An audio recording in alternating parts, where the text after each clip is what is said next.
Hi, and welcome to Dittmer Knittery. Whether you are a new or returning viewer, I'm glad to have you here today. Thank you for watching. My contact information is in the description box down below, and my name is Bev. On my channel, I usually talk about yarn and yarn-related things. If you like what you see, please watch, subscribe, like, and stay here for this video, and then come back and watch some more if you would, please. Today, I continue machine knitting the sample to prepare to begin the May Day bag.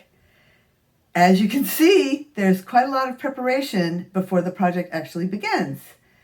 And no, I don't always make a sample on the machine, but I do sometimes swatch, essentially the same thing. And sometimes I have to restart because the beginning of the project just doesn't work out and I have to recast on.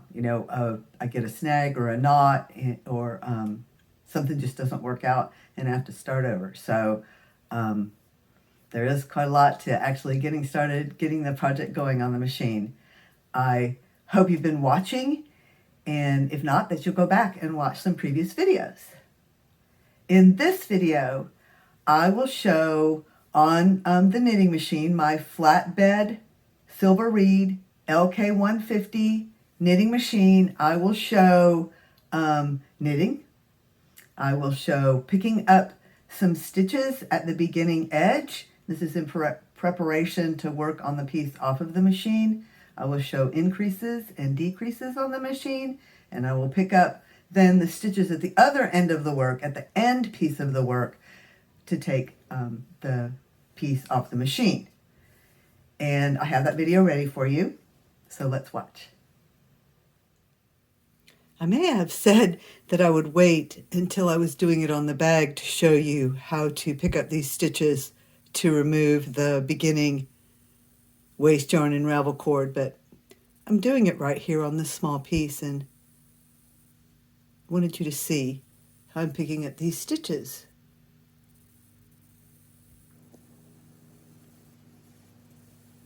Picking up the live stitches, not the ravel cord or the waste yarn.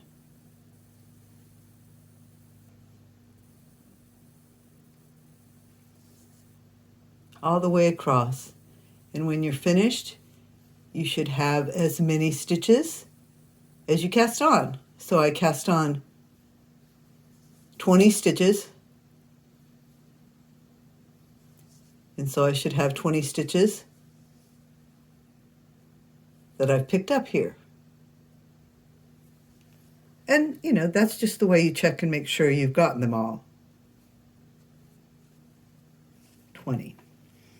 So now I have the live stitches on this cord. So they're secure, and I can remove the ravel cord and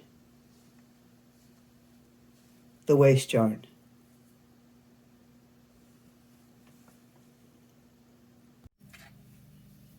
One reason to remove the ravel cord and the waste yarn at this point is that I can reuse the waste yarn. I may or may not reuse the ravel cord. Sometimes the ravel cord splits. It's inexpensive yarn. It's not worth reusing it at the risk of causing a tangle, so I often just get rid of the ravel cord. So now that I have my stitches on this cord, I'm just going to pull this piece of cotton that I'm calling the ravel cord. I'm just going to pull it out.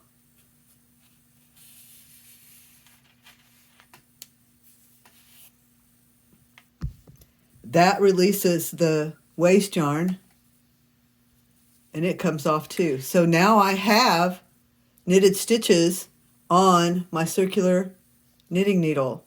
And as I said, I just use these cords and needles for the purpose of doing this very thing on my knitting machine, holding these stitches in place. So I'm just going to leave that on the cord. I don't need the needle anymore. And when I actually get ready to work it, I'll use one of the nicer needles that I actually use to knit with. I won't knit with this plastic needle, although you can. I used to use them, but the cords, they don't attach very well anymore. They're kind of worn out, and I've discontinued using them except for this purpose, and they work very well for this, especially the cord, to hold these stitches in place as we continue to work. It's difficult to get the entire knitting machine into the frame. These are the tensioners that the yarn flows through down to the head that you saw me moving back and forth. There's also a guide and some tension on that post as well. Like I said, very difficult to show it all and explain. The yarn comes from the ball up to this tension knob, through this guide, into this tensioner that moves as you knit, as you move the head back and forth. And this is what keeps the yarn moving through the head. Just like hand knitting, you have to have the correct tension. I've shown how to cast on to my machine. I have done some plain stockinette stitch knitting. What you see is the reverse stockinette, and the other side it is stockinette stitch.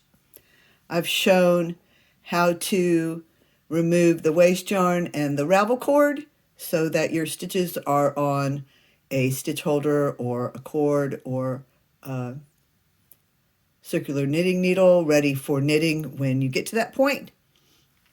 And now I'm going to show how I do decreases, and then I'll show increases. But first, let's do decreases. Again, not a tutorial, but you might pick up some tips here that give you some confidence to watch some other videos and learn some more information. So I could just move this end stitch over onto this needle, have 2 stitches on that needle, and that would create a decrease, and that would work. But it's just like in hand knitting, you really don't want to increase or decrease on this edge stitch. So on the machine, what I'll do is I'll move 2 stitches, both of these stitches over 1. So the decrease will take place on this 3rd needle in. 1, 2, 3. So when I move these 2 over 1 space, that will decrease, but it will keep this as the edge stitch. I have this tool that came with my machine. It's a 2-ended tool to help you manipulate the stitches. I don't know what this is called, but it is very handy. And it took me quite some time to get at all adept at this. And I hope while you're watching, I'm able to do it properly. Get those stitches onto that tool. Make sure they're onto that tool well. Move over 1. Have to move that needle up so I can catch it, and then move those stitches onto those needles.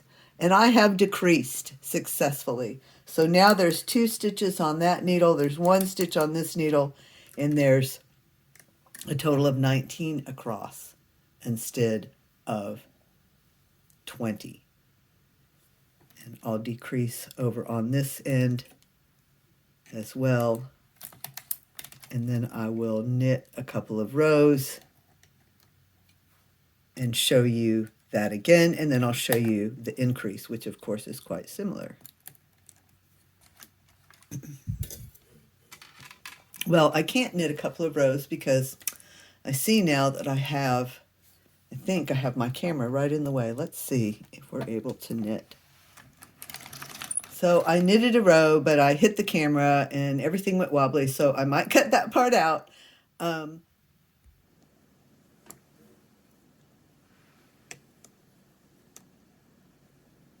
And again, if I were at the other end of the row of knitting, I would move the stitches this way to decrease. But and again, you can see I'm working on every other needle, which I often do for things I want to felt. So here I'll knit again and might make everything go wobbly.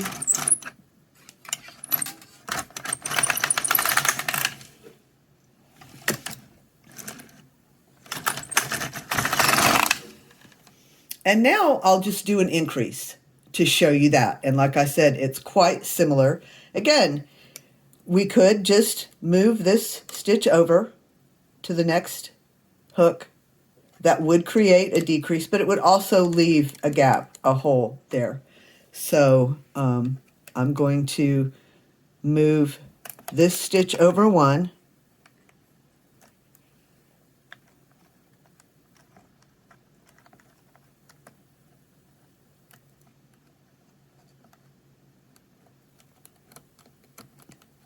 Have to make sure it catches on the hook. And then I'm going to take the bump of this stitch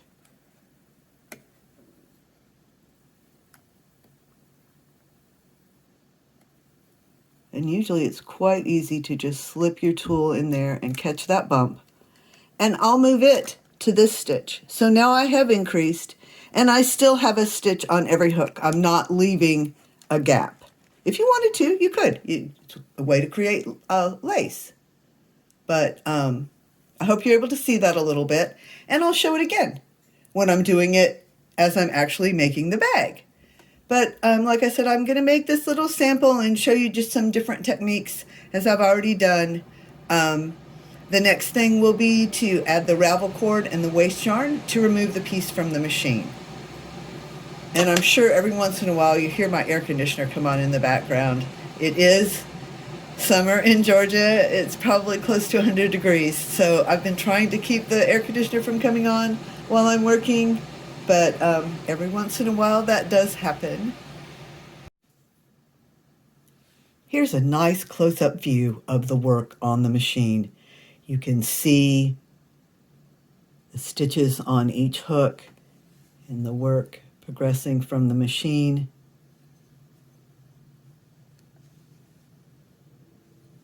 And again, this machine makes stockinette stitch. So this is reverse stockinette stitch that you see as you work, and the other side is beautiful, even stockinette stitch. I'm going to knit a couple of rows, and then I'm going to add the ravel cord and the waste yarn so I can take this piece off the machine.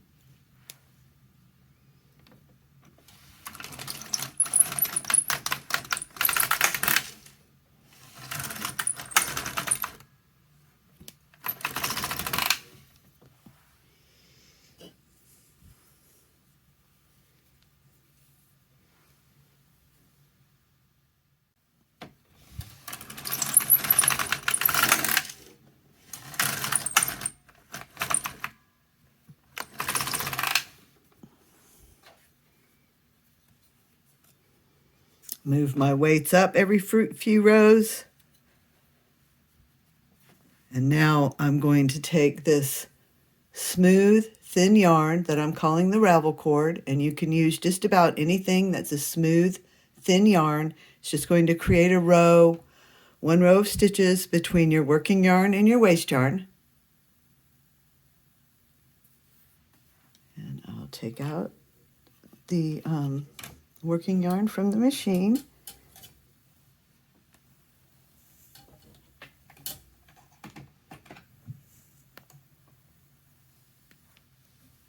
Sorry if you saw all the back of my head and stuff like that. Trying to let you see my hands. Some other stuff sometimes gets on camera. Hopefully nothing awkward.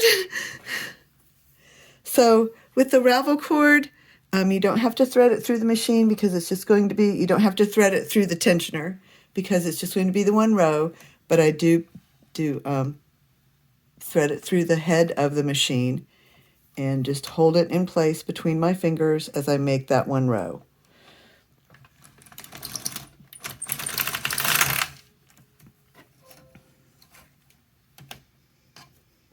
One advantage of removing the waste yarn and the ravel cord from the beginning edge is I'm able to reuse my waste yarn. Now, I don't always reuse the ravel cord because it can split and get caught in the stitches, and it's just not worth the concern of that happening. So I often just get rid of the little piece of ravel cord that I've used, especially if when I pull it out, I can feel that it's catching. That means it's probably split. And I'll show you what I mean by pull it out here in a minute. And I've already shown that once. So now I'm adding the waste yarn.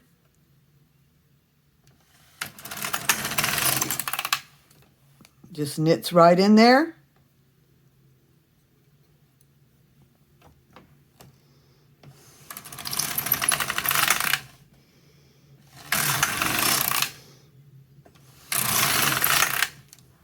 And when I have a few rows of waste yarn, now I'm ready to remove the piece from the machine.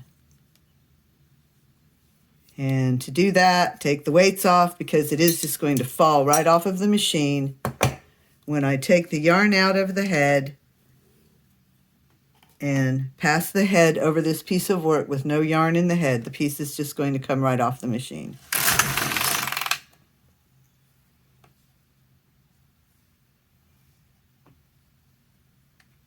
There's our piece of machine knitting. And now I'll show you how to pick up the stitches. I've already shown on this end when I picked up the stitches. And now I'll show how you pick up these stitches, and then you have your work where you can finish it off or continue by hand. Let me get what I need to show you that. Here's the knitting sample off the knitting machine. And I've picked up stitches on my beginning edge, and they're on a cord to hold them until I get ready to work them. And then I'm going to pick up these stitches on this finishing edge where I have ravel cord and waste yarn. And you can see I only did a couple of rows of waste yarn and it's starting to unravel, but that's okay. I'm going to pick up these stitches right now. So that's a reason maybe you should make a few more rows of waste yarn. So see, there's the working yarn, the ravel cord, and the waste yarn. And I'm going to pick up the stitches of the working yarn so I can get the stitches onto a stitch holder or a knitting needle or something to hold them until I'm ready to work them, whether I'm going to finish them off or continue. When I'm making the bag, I'm most likely going to continue knitting, or at least I'm going to make a finishing off row. So I don't cut the yarn, because I'm going to want that yarn to continue working. So here's how we pick up the stitches. Find that very first stitch. Sometimes it's a little hard to find it. And just begin picking up the loop to the right of the stitch. So this is your whole stitch here. And then I'm picking up that little part right there. Let's see if I can get it a little closer and keep focus.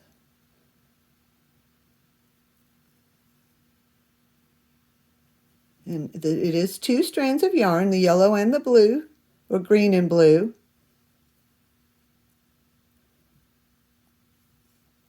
And see, there's my ravel cord.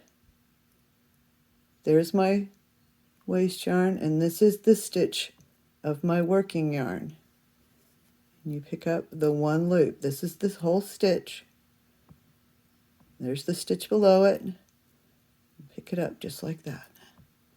And then these stitches are going to be live on your knitting needle or stitch saver.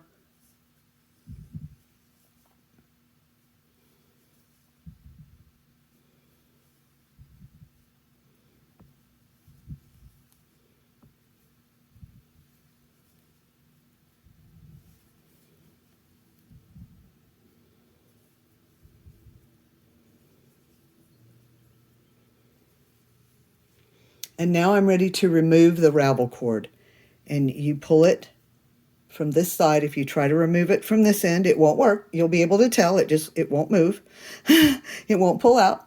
And just pull on it. Sometimes you have to give it a hard tug, especially if you have a large piece of work. And you can even cut it if you want to. You can cut the stitches of the ravel cord rather than pulling it out if it gives you trouble pulling it out. Pull that ravel cord right out of there. It's safe to do so. And mine is rather long. I'm going to cut it off. I didn't realize I left it so long, but I have a pair of scissors right here. And I'm just going to clip it and finish pulling it out so you can see what I mean. When that ravel cord is gone, now there's the waste yarn stitches, and they just fall off. They're not attached to anything. And now you have your stitches, live knitted stitches that you can finish off with any kind of bind off that you choose. You could make a ribbing. You could continue the work and make a larger piece. But this is a sample of how I work on the machine. Again, this machine will do many, many more things than I ask it to do. But this is what I like, a basic knitted piece of fabric. You can see, I can see, I hope you can see, there's a decrease where you can see two stitches together, and then there's the increase where it starts to curve out again. But I will show you more as I work on this project. I just thought this sample might be a little bit easier for you to see what I'm doing, because I know when I'm working on the machine, sometimes I'm in the way, my hands are in the way, you can't see what's happening. This is probably the last preparation video, and in the next one, I should be working on the actual May Day bag. And it's been a lot of fun making these videos, scheduling them, waiting, then seeing your comments and reactions when they're published. Because I'm making this one, I think you will see this July 30th, and I am making this July 9th. So I've had a lot of fun putting this together. I'm really excited to now actually get started on the project and show you how that goes. Thanks for watching. Be peaceful. Be kind.